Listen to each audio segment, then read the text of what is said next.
I'm going to be talking to you guys about my topic today, a fly in a gall, a closer look at gall induction. So what is a gall? A gall is a tumor-like growth that you have on a plant tissue. And induction is just how it's made. So I'm trying to look at how this plant tumor is made. So we're going to be starting off with, if you can raise your hand, please, who eats? That's what I thought, right? Everyone has to eat to survive. So one thing that we don't really think about on a day-to-day basis is food production, and this is where my research really focuses. As you can see right here, this is Urostocella digenus, and that you don't need to remember the name, it's fine. It's the goldenrod ball gall fly. And it induces these tumor-like growths right here on these plants. And that is not a normal plant structure. That's not what it's supposed to look like. So it's making, as I said, this tumor-like growth of kind of these a mass amount of tissue made.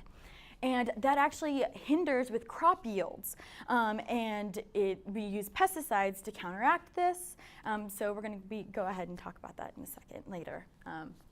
So what I do is I'm trying to find out how this happens. And to do this, I actually go in the lab and I take out this tiny little larva right there that's inside of every single one of these growths.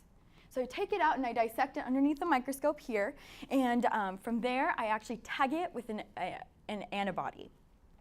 And it does this kind of process, and when it lights up kind of like a glow stick, and I'm able to look at this underneath the microscope and see where it is within the insect. And there's two hypotheses right now. So there's one about how galls are induced.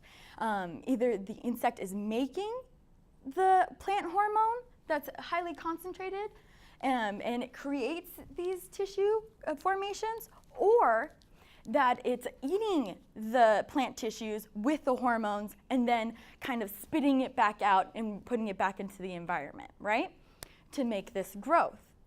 So if I take out certain parts of the body and look at them and do this, this labeling, then I'm able to see whether or not the insect is where the insect is highly concentrated with these hormones, and tell me a little more about how it's happening.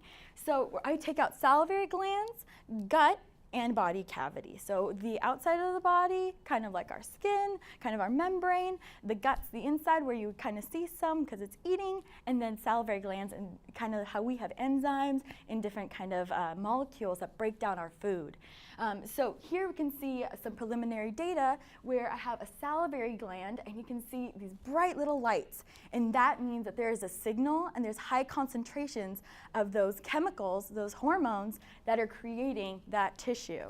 So all in all, trying to find out these pathways are a big way of how we can go ahead and cut down on pesticide use and make plant production and food production not only healthier for the environment but for us as well. Thank you.